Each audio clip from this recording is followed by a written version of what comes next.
It is said, never start a war that you cannot win. But Biden really thought he could win this one. And now the result is before everyone's eyes.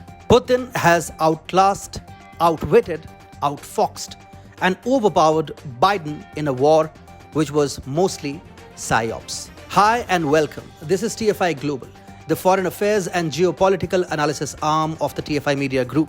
And I'm Atul Mishra, your host. In this video, I will tell you about Joe Biden's first international drubbing. The reason why I'm calling it the first, because I'm sure there is more to come.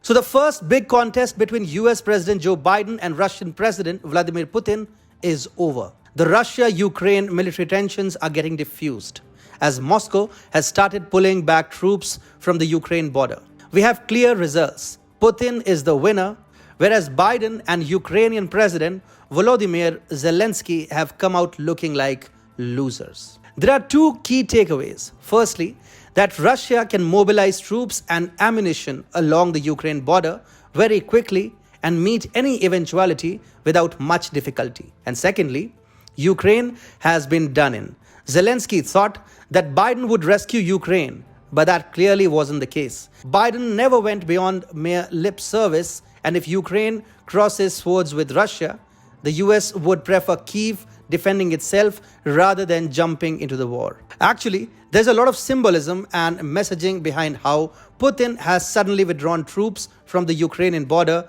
on his own terms. In a statement, the Russian Defense Ministry informed, military units and formations are currently marching to railway loading stations and airfields and loading onto landing ships, railway platforms and military transport aircraft. Russian Defense Minister Sergei Shoigu said, the goals of the surprise check have been fully achieved.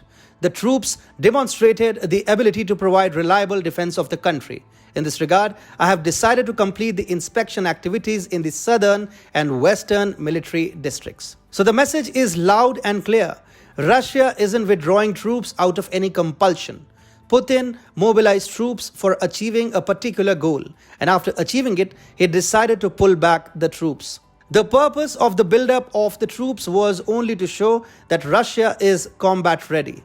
It has shown Moscow's military capability to not only mobilize troops and equipment promptly, but also to build up enough force on the border to weigh down Ukraine. Meanwhile, we find that Ukraine and NATO are left saving their face after the Russian withdrawal. Ukrainian President Volodymyr Zelensky said the reduction of troops on our border proportionally reduces tension. A NATO official said de-escalation by Russia would be important.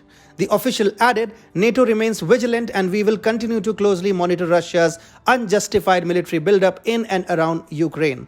The US also said that it was looking for action on the troop withdrawal. So Russia's message has been communicated in very clear terms to the US, NATO and Ukraine.